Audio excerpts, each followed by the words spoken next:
Experts say the number of dead whales washing up along southern New England shores is rising. And that's sparking theories about whether wind turbines are to blame.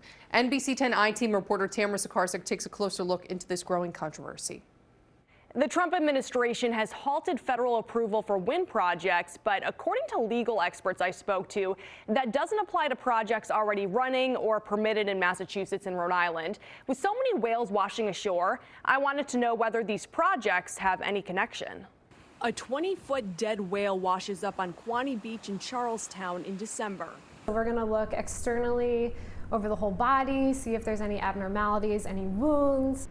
That's what Sarah Callan was looking for when she performed a necropsy on the whale at Mystic Aquarium. Since 2016, she's done about 20 of them on whales. Prior to 2016, we had either no whale strandings a year or we had one. In 2017, we actually had 7 whale strandings, and that was our highest year.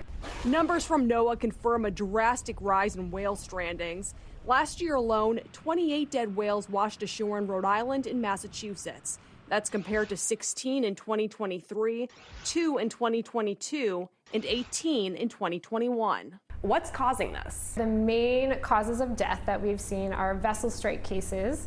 We've seen entanglements and infectious disease. But if you scroll on social media, many blame the deaths on another phenomenon, wind turbines. Are wind turbines or the construction of them responsible for any whale deaths? Not a single one as far as we can tell. The NBC 10 I-Team went to URI's Bay campus in Narragansett, where emeritus marine research scientist Robert Kenny has been studying whales for decades. The construction of wind farms, a new part of his research. NOAA has stated loud pile driving during construction has adverse impacts on marine life. Developers have all of these conditions built into their permits. They have to have protected species observers all around the area when they're doing pile driving. If an observer spots a mammal nearby, they're required to stop work, but that doesn't necessarily prevent damage. Windmill developers are granted incidental harassment authorizations in their contracts with the government, essentially allowing a certain level of harassment to marine mammals that could change their behavior or cause temporary damage. So level A harassment could be temporary hearing damage. Like you go to a rock concert and the next day you don't hear very well, and that goes away. Why allow any harm at all? Why not just, say that you can't disturb the animals at all or you have to stop construction?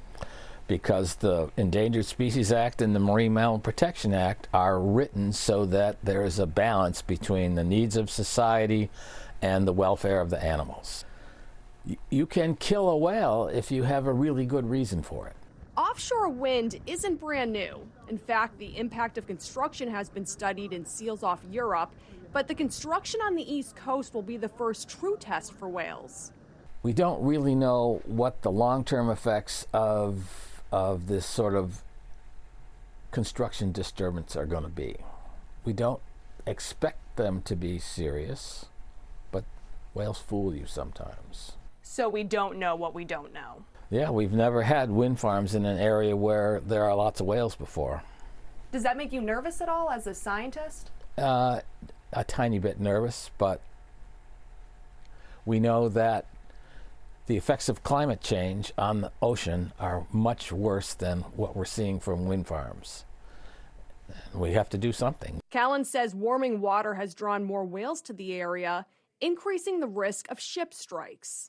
Prior to 2016, whales would pass through the area. They'd stay and eat for a little bit, but then they wouldn't stick around like they are now.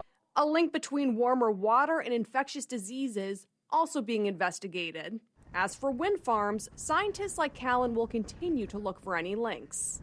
So far, we haven't seen an impact.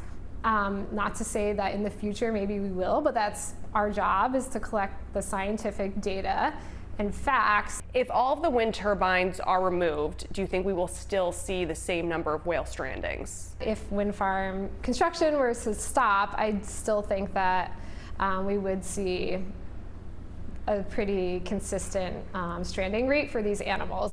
Kenny tells me if wind farms are impacting whales, it could be years before we see that evidence. In other words, this is a story we'll be following for years to come.